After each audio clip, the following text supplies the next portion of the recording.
Here we are. So today we're going to talk about the three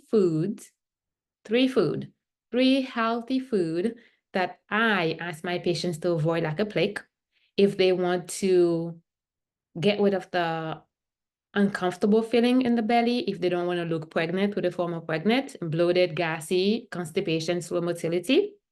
So those three foods, if you're a patient of mine, we have a decrease in our meal plans. Okay. So I know I get new listeners, new followers, new people that are interested in functional medicine, holistic medicine. So I'm going to introduce myself. My name is Dr. Jennifer Genty. I am a root cause doctor, functional medicine doctor, and I help my patients identify the root causes. That's right. I help my patients identify the root causes of the symptoms so that they can have a clear way, a roadmap, customized program to help them eliminate the symptoms so they can heal and thrive and feel the very best. I'm a firm believer that you do need to identify the underlying causes before you can heal your body. I see so many patients come to my practice, have no idea, no clue what's causing the symptoms, and they are seeing all the doctors, taking all the medications, trying all the supplements, the herbs, all of the things. But the number one step to healing your body, the number one step to actually understand the communication system between you and your body is to identify the root causes.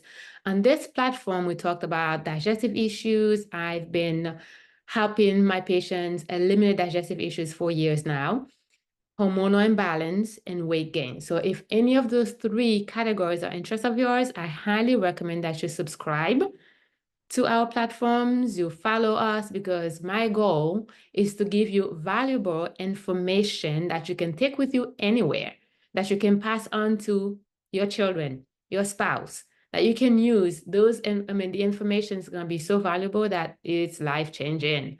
Okay, good. I'm going to be looking my notes. I took notes because again, I want this to be so informative and brief, straight to the points that I would love for you to take a pen, a paper, and write this down. Now, I use food as medicine because I believe the number one thing or control that you have over your health right now is the food, is what you feed your body, right? It's the food that you eat. Yes, we can do supplements. Yes, we can do herbs. We can do all of the things. But once you leave your doctor's office, right, when it comes to the end of stop using your medication, if the medications are not working, you should resort to food because, again, you purchase the food, you buy the food, you eat the food. So you should know exactly what your body's loving and what your body's rejecting. And for me, and working with my patients, the goal is to always help them, again, eliminate the root causes, heal the bodies, and then we can use food as medicine. Let food be thy medicine, Hippocrates, for them to move on into maintenance so that they can actually be in control and be empowered and motivated to heal the bodies. I don't believe we should be taking any pill, whether it's herbs, supplements for the rest of your life. That's my belief system. And I have plenty of patients that have started with medications, work with me, get off the medications, get off the supplements, and then now they are literally using a lot of those nutrients from food. Granted, our food can be contaminated. I'm aware, okay? But as you are detoxifying, right, you're doing your best in selecting the most, nutrient dense food. You also feed in your body because you're in tune with your body. You'll be able to see what supplements you need to take. Because I don't think we should just take supplements for ha-has, right? I believe everything you put into your body has to have an indication, an intention. We don't just take multivitamin. What are we replacing in the multivitamin? I don't know. So I help my patients do that. But today, again, I'm going to talk about three food that I think most people should be avoid like a plague. And those, those three foods are very popular. 99% of the population eats those three foods. And 95% of the population are really suffering because of eating those three foods. Now, when I mention them, you're going to be like, well, I know this food. I eat them, right? So disclaimer, this is for the people that are looking for a solution. This is for those that are suffering with gas, bloat, acid reflux, unwanted weight gain, right? This is for you. If you're eating the food and you look like you're pregnant, this is for you. Now, these foods are healthy. They are healthy. And I do recommend you can, we introduce them into your healthy meal plan or diet. Once you heal your gut, you decrease the inflammation. Okay, you can reintroduce them slowly. But if you're suffering right now, right, you're sluggish, you have brain fog, you feel full without even finishing your food, and you're tired, the food is giving you the itis, like you need to take a nap, or it's repeating on you, and you have skin rashes, like you're losing your hair, like your health is not really what you want it to be. I want you to look at your diet. Why? Because again, this is the most important work you can do. This is what you're in control of, right? Like removing the things that are not serving you, the things that you have in your pantry, in your fridge that you can eliminate today. Now, again, if you're my patient, you can go back to the meal plans that I serve, that I give you part of your customized protocol, and you'll see that maybe there's only one ingredient that has these three foods, maybe none, because I don't use them. There are studies, research studies out there saying the same thing that I'm telling you today. Now, one of the three foods very popular, if you can even get it at McDonald's, okay? You can even get it at Burger King. You can get it anywhere. So the first one is spinach. Now, again, not all healthy food are conducive to promote digestive health, okay? Spinach. I don't want my patients to eat spinach. Do you eat spinach? Are you currently eating spinach? You're going to be, well, Dr. J, the social media gurus told me I should eat spinach. Spinach, it is a green. It has this and it has that. Spinach is the most, how would I say this? Histamine producing greens out there. Spinach. Spinach has an acidic compound. Spinach has oxalate. What does oxalate do? Oxalate binds to calcium, and then that can cause kidney issues, kidney stones. If you suffer with allergies, seasonal allergies, if you have asthma, like, allergies to dust, like if you get those sinus infections quite often, you need to look at eliminating spinach. We don't eat spinach. I know it's easier to get, right? Like I said, like a lot of those fast foods have spinach, right? You can literally go to a restaurant and eat spinach. But again, it's like what is being sprayed on it? How is this affecting your health? And spinach, eating it over time will definitely lead to gas and bloat. So if you want to identify one of the root causes of your gas and bloat, look at the food you're eating, right? Now, instead of eating spinach, what should you eat? Eat the bitter greens, arugula, bok chow, like artichoke. The bitter, the better, because bitters help with liver function of the liver, helps with digestion, and also helps decreasing, inflammation. So I know sometimes we don't want to eat the bitters because the taste is yucky, but again, that's what the body's asking for. So the number one food that is so popular, 95%. That used to be me. I used to make my smoothies with spinach. I used to have spinach with every meal, but yet I wasn't getting better, right? My skin wasn't improving. I'm like, what am I doing wrong? I am eating healthy. How is this possible? I'm eating greens, but I'm still a little congested at night, right? I'm waking up and I'm suffering when it's like, fall season, winter season, because the leaves are drying and they are falling and I'm paying for it, right? So spinach, I'm telling you, spinach. Spinach is one of the healthy food that can backfire on you. Because of the histamine producer that it is, you have histamine receptors all over your body, your nostrils, your gut, and also your female organs. For those of us that get frequent urinary tract infections or yeast infection, look into spinach. Replace it with another green, okay? The second food that I think most of us eat, you're probably gonna kill me when I mention it, are beans. We don't eat beans. Oh, what? Dr. J, beans have, fiber and protein, and it's the complex carbohydrates, and everybody said I should be eating beans, and beans is so healthy for you.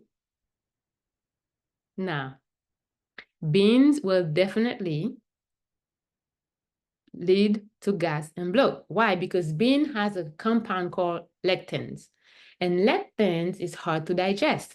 Because it is hard to digest and you're gassy and you're bloated, those unwanted microbes, those bacteria, the viruses, the pathogens are fermented on it. Eating the beans, you actually feed in the microbes, the pathogens. So that is why one of my root cause identification that I help my patients with is to identify gut infections. 90% of populations are walking around with gut infections, they're not even aware of it. Why? Because when you have gut infections, those pathogens are silent and dormant, right? You don't have the fever and the chills. You just feel unwell and heavy, and you feel like something is off, right? It's off. You don't know what it is. You're seeing the doctors, you're doing all the things, you exercise, and you're drinking a lot of water, eating healthy, but yet you're not gaining that energy.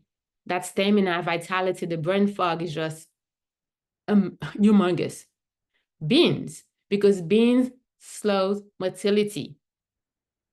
If your motility is slow, it's irritating your gut lining.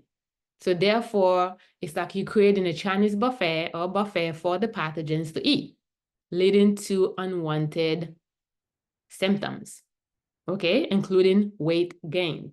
So the first one is spinach, the second one is beans, and the last one are grains. Ooh, my God. I was talking to a patient about grains. She was saying, well, I'm shocked you're mentioning grains. That is mentioned in the Bible. Jesus said we should be eating grains.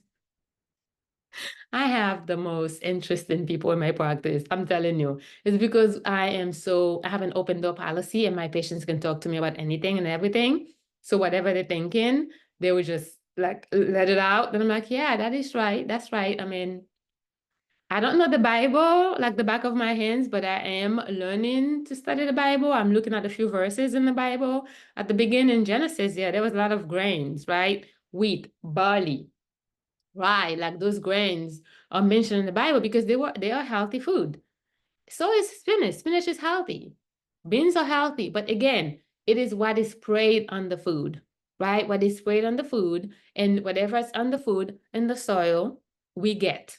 You eat, you become whatever you eat, right? Back in the days, rice used to be very healthy. Like you can eat rice all day long, nothing happens to you. You have the energy because eating food is supposed to create energy. It's like putting gas in your car, in your body. Food should not give you gas and bloat, sluggishness, tiredness. You should not have food sensitivities. But because we have a higher demand, not enough supplies, the food that we're literally eating now is killing us slowly. Many people are high functioning, sick people, but they are high functioning. They get up every day, they push through, they do what they need to do, and then they deal with the symptoms and the way they're feeling later on, because it's like, I gotta go to work, I gotta take care of my family, I gotta serve the country, I gotta serve all the people. But again, if you do not look at what you put into your body, you don't have a personal relationship and connection with yourself, you are missing 90% of what your body is telling you. And if you do not work with a doctor that focuses on identifying the root causes, because there's usually more than one cause would cause, you are missing 99% of the healing, right? So beans, if you're a patient of mine, we don't do beans. Like I'm talking about the lentils, the black beans, the white beans, and the red beans, all the beans that are healthy. Yes, beans, we don't do beans. We're talking about grains. Now, even the gluten-free grains, you might be saying, well, Dr. J, don't you need fiber? Don't you need fiber to really eliminate, to increase motility, to get rid of, constipation and bloating? My doctor told me I should eat grains, right? Because not only it has starch, it has fiber, it has raffinose, but don't you need it? So what grains are doing, and many people are sensitive to gluten, and I'm talking about all grains, gluten-free or not, I don't care. Grains are grains are grains. Because most of the time it's gluten-free, and there's cross-contaminant, and you're still reacting to it, right? So some of those fibers we're ingesting cannot be digested. They are indigestible, meaning they are causing more gas and bloat. They are just staying there and hoping that Jesus will do something, and then you will eliminate. Yeah. So fiber can literally make you bloated and gassy and constipated. Okay, so I'll do another Facebook Live if you want between the different types of fibers and the ones that I recommend, because I do believe all things are great for your body if you have a stronger foundation. Again, you just have to know what your body is asking for and give those things to your body, and which is the missing piece from, that many patients are missing. So we talk about spinach. No, we don't do spinach. All of you that are smoothing with spinach, change it. We talk about beans. Now, I do for my patients that are trying to to gain weight, my cancer patients, my autoimmune patients, those that have severe digestive issues, I cannot eat or drink. Yeah, I have patients that literally anything they eat and drink, they get pain, abdominal pain, anything. Now, even water is causing them pain. So I will ask them to incorporate some green beans or green peas, right? But we do that after we identify the root causes, we address the inflammation, and we also kind of start working on the foundation of healing the digestive system. Okay, so spinach, again, spinach is so popular. It is the cheapest, the easiest green on earth. Like everybody has spinach. And that also tells you what the quality is, right? If you can buy spinach at the fast food restaurant, how good that is, right? We're gonna get rid of spinach. Beans, we're gonna decrease beans as much as possible. Again, avoid like a plague. I'm telling you, if you're vegan, vegetarian, and your diet composed of beans, and you're not seeing the health, you're not experiencing the health that you wanted, you feel sick all of the time, look at the food you're eating. Always go back to the food you're eating. That is step one. After identify the root causes, you detox, look at the food you're eating. And then grains. Now you're gonna say, well, Dr. J, this is the other question I get a lot. Dr. J, then you are removing all the food that are healthy, right? Like the foods that are healthy, what do I eat? And I laugh because I'm like, oh my God, I am a foodie. I love to eat. There's a abundance of food out there. Like there are so many options of food for you to eat. I mean, there's no lack and limitations of food, healthy foods for you to eat. So always start with whole plant-based, right? So again, you work with a doctor. That doctor should be able to create a customized protocol for you after identifying those causes, your toxicity level, right? Right. And then to digest your gut issues. So, but like the greens, you should have greens at every single meal, minus the spinach. I'm talking about the bitter greens, vegetables with every single meal. Like, what about the yams? What about green bananas? What about potatoes? Like, these are food. There are so many things that are providing protein, right? Because if I'm asking you to stop eating grains, and so you're gonna beans, and you're gonna say, well, how do I get my protein? You don't only have to get your protein from meat. You can get your protein from nuts and seeds. And the greens, many of them have a lot of protein. A lot of protein. Read the ingredients, right? You can get protein, so like a protein powder, organic pea protein powder. That's also going to help you. A clean one with no gum, no sugar. So there are so many options out there. But I will ask you, are you okay in waking up every morning and suffering like the way you are now? Is it okay for you to be bloated and gassy and looking pregnant every day? Like your food is literally hurting you instead of helping you? If the answer is no, it's not okay with you, then you need to assess and evaluate what you're eating, right? So I recommend that you look into broth, right? So always start your day with something warm. That is something I've been preaching for the last 10 years, practicing as a functional medicine doctor. Always prep your digestive system, right? Increase vasodilation. What is a cup of tea that is conducive to digestion? Ginger is good. So many peppermint tea, mint tea, so many options out there. And then you can have broth in your vegetable broth, bone broth, depending on what, the food that you're eating, if you're vegetarian or not. You can add some turmeric. You can even drop some pieces of ginger. You can add so many things. Cloves into that bone broth, like celery. Put that baby in the microwave. Start there. That's going to help with collagen production, right? And then you can do a smoothie, a healthy, nutrient-dense, protein-packed smoothie. And then you can go into your lunch or your dinner where you're eating healthy food. There are so many options out there. You just need to be open to the idea of changing what you're doing now, because whatever you're doing now might not give you the results that you're looking for. That's the awareness piece, because many of us are not aware. We keep doing the same thing, right? The same thing. And then we're wondering why we are not feeling better. Well, let's examine what you're doing.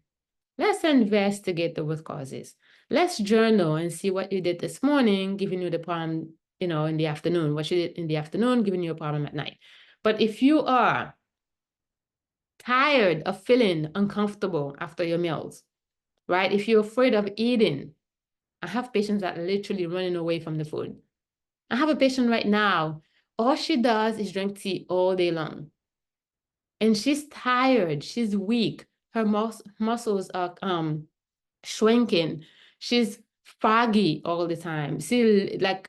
She's here, but she's not here because everything she used to eat, everything was giving her pain, right? So we identified the root causes. We found that she has gastritis, inflammation of the lining of the stomach. All right, she has SIBO, she has SIFO, she has so many gut infections. Okay, her foundation is inflamed. So of course, drinking water is gonna irritate the lining, right? She's losing her hair. She has rashes, different part of her body. Her liver enzymes are elevated, like she is literally suffering. And because of that, all she is feeding her body is just tea. She's afraid of eating. Because she's afraid of eating, she's not getting the nutrients, the macronutrients, the micronutrients, all the nutrients that her cells need, her body need to function for her. Okay? So a patient like that requires intense monitoring, evaluation, a customized, individualized protocol to help her restore the function of her gut. Because if your gut is not healthy, nothing else will be. I'm telling you. Because you see, that's the thing we need to understand. We need our gut to function. We need the gut to function. How are you supposed to thrive in this life, thrive in your career, in your business, in your profession, if you're foggy and tired all the time? How are you supposed to make babies if you don't have the nutrients to help create, healthy ovaries? How are you supposed to balance your hormones? How are you supposed to how are you supposed to lose the weight if you're not eating? It ain't gonna happen. Okay? So I wanted to share with you those 3 foods I avoid like a plague. So the 4th one, we're gonna do a bonus one, is broccoli. Me, when I eat broccoli, I look pregnant, and you will literally congratulate me. You'll be like, well, Dr. J, congratulations. How many months are you? So I've discovered, although I want to eat broccoli like crazy, I do. I love broccoli. It's healthy. But broccoli, because of the way it is grown, because our agriculture practices, farming practices, the food industry, I know that broccoli doesn't sit well with me. For me to eat it, I eat broccoli as a space holder, a filler, a gut filler to could fill me up. So I have to really boil that broccoli and kill it. When I say kill it, cook it until it's dead. So for me to use that as space filler. So, but the other foods that I just mentioned, I don't eat them either. Spinach is a no-no for me because again, histamine production, right? Oxalate formation, oxalate binds to calcium, can lead to kidney issues, stones, make it hard for you to digest. And also, it's so hard. It's gonna lead to gas and bloat. Beans, if it's not green beans or green peas, which I usually get from my protein powder, my organic, lesser ingredient, clean-free protein powder, I don't eat beans either, okay? I don't do legumes. Legumes are very, very gassy and bloat-producing agent. And then grains. I don't think anybody should eat grains. Now, again, if you are trying to gain weight, there's some wiggle rooms with the grains, whether it's gluten-free. I think gluten-free is just a way to market to us. That's a lie. Gluten-free is a lie. I said here, I said it. Gluten-free is a lie. You don't eat you don't eat to eat grains to be healthy. If you have to eat grains, look at the quinoa. Quinoa is something that I eat here and there because I'm losing so much weight. Weight loss is easy for me. I can incorporate some quinoa, but that's not something I'm eating every day. Every day. When I eat quinoa, I do add some anti-inflammatory herbs in the food to cook it with because I am counteract the inflammation that it might cause. Okay. And I try my very best to source a quinoa that is very clean because at the end of the day, organic doesn't mean it's 100% safe, very clean, very expensive, so that I know for sure that I am literally minimizing the gas and the bloat. If you have constipation, constipation is you not moving your bowels every day. Okay, if you move your bowels every other day, that's constipation. If you eat food, you got to run to the bathroom, that is constipation. The food is going around. So if you are constipated and you already have slow motility, you need to avoid this food. They are decreasing your motility even more. It's just going to sit there, and then the pathogen's going to love you so much. They're going to ferment, right? Ferment on the food. And the next thing you know, your symptoms are increasing. You're feeling horrible and miserable every day. You can't find a solution. The blood test at your doctor's office is going to be normal unless they identify the root causes and inflammatory markers. Okay? And then you have no solution. The acid-reducing medication is going to stop working. Besides those medications, those peptide, pumpkin 2 inhibitors, like, those omeprazole, pantoprazole, Nexium, all those fancy medications supposed to be taken for 2 weeks. Not going to work. If you don't decrease those food, you're creating pressure in your gut, allowing the flap that separates your stomach, your throat to your stomach to be loose, and then you have that food going into your stomach, into your throat, burning your throat. Okay? If you want to lose weight, you really have to look at what you're eating. Because whatever you're eating is adding more toxins to your fat cells, and they are holding on to the toxins, that releasing them, and then you find yourself gaining weight, even if it's water weight, inflammation weight. There are different types of weight people gain, even if it's hormone related. A lot of people with hormone imbalance also have gut issues. They go hand in hand, okay? Your irregular menstrual cycles, your PMS, your moods, your hot flashes, menopause issues also have a digestive component to it. You fix your gut, you'll be able to allow other part of your bodies to create natural hormones, because your ovaries are not the only organs that can create hormones for you, right? You allow those healthy cells to create hormones, and then you're going to have your natural, your hormones balanced naturally. All right. So that's what I wanted to share with you. Again, I don't eat those foods, and that's why people will ask me so many times, how do you have a flat belly? Well, yes, I do work at the gym. I exercise, which is something I do for my health, but you don't have to go to the gym and do 100 sit-ups for your belly to be flat. You don't. It starts with the food you put into your belly. Okay, you don't have to have a muffin top or gain weight around your hips area. Like, it's not necessary. How do you have a flat belly? You pay attention to what you put into your body. You eliminate the gas producing foods, the bloat producing foods, the brain foggy producing food, the anxiety producing foods, the hair loss producing. I think you got the picture. Yes, I do a lot of things, but I use food 95%. I do IV vitamin therapy. I use food 90% of the time for my health.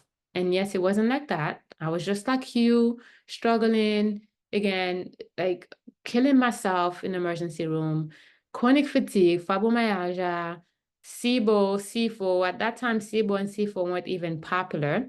I didn't know what the heck I had in my gut. Bloated all the time. If you bloated, you're going to feel heavy. You're going to be sluggish. That was me. Lost my edges. Okay. Have acne. Like I am you. That was like 10 years ago, until I discovered what I'm sharing with you today on my platform. These are the things doctors are not telling you. If you're working with a nutritionist, they're going to tell you to eat grains. They'll be like, oh yeah, my plate, use my plate. Your portion here for meat, portion here for this. No, like absolutely not. Grains are healthy. Make sure it's gluten-free. We all have celiac disease. The answer is no. Eliminate. If you have autoimmune, eliminate all grains. All grains. There are so many other options out there for you. You don't have to eat grains and beans and spinach. They are healthy, but they are definitely destroying your gut, your digestive system slowly. And because they are healthy, you have no clue that could be these things giving you the symptoms you're faced with today. Okay? So if you have any questions, you find this video, this podcast, that valuable, please share with other people. Because I'm telling you, since we do ask my patients to do 7-day food journal, I get this a lot. What? What do you mean spinach is not healthy? No, it's not healthy. You sure? I'm like, I'm sure. And then I ask them to remove spinach out of the diet. Then you see the allergy symptoms decrease, right? They're using Zyrtec and Allegra and, Zysol less, right? They're using the the acid reducing medication less. Yeah, you make changes, you're gonna get results. If that change is valuable and beneficial to your body's always gonna tell you. And you take that information and continue. If you're making changes, you're still not feeling well, and you give it a good amount of time, you're doing everything you're supposed to do, and you're not feeling well, then you have to course correct. But if you're moving things, if you're suffering for a month, 2 months, 3 months, right? Years, and you've been eating the same way, look at your diet. So I would really appreciate if you can share this information with others. I am on a mission to educate people, and I feel like that is the most way I'm gonna make an impact. Because again, a lot of people are not in the state that I work in, although we do provide telemedicine. But most people are not ready to incorporate functional medicine. They just want to get the information, and I would love, love, love, love, love if you can help me spread the words. Okay, that's the best way you can say thank you, because I am literally going to bring to you all the things that your doctor should have tell you, not telling you. That is why you're frustrated and confused and disappointed and hopeless, like you're not feeling better, you're not getting healthy, despite doing all of the things that you're doing right now. All right, so thank you so much. Again, if you want to catch the replay, you can head over to our YouTube channel, Dr. Jennifer Genty. I'm wearing a red dress. I'm holding a bottle.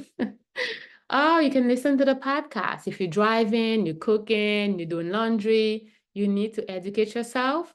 You should literally dedicate an hour per week to educate yourself on your health, right? And I want to be that guide. I want to provide that knowledge and that education to you. All you have to do is just hit play and listen, take notes, and make changes and take actions. Education without taking action is just, I think it's a waste of time, right? You're educating yourself, but you're not implementing, you're just wasting your time. But I want you to really also be a change maker and helping others with, digestive issues. Tell them this doctor is talking about all the things that you should, your doctor's not telling you, you should be aware of to make changes in your life today, at home, this afternoon. Okay, so until then, I'll see you on the next live, and I'll see you on the next podcast and YouTube video. You have a fantastic rest of your day. Talk to you soon.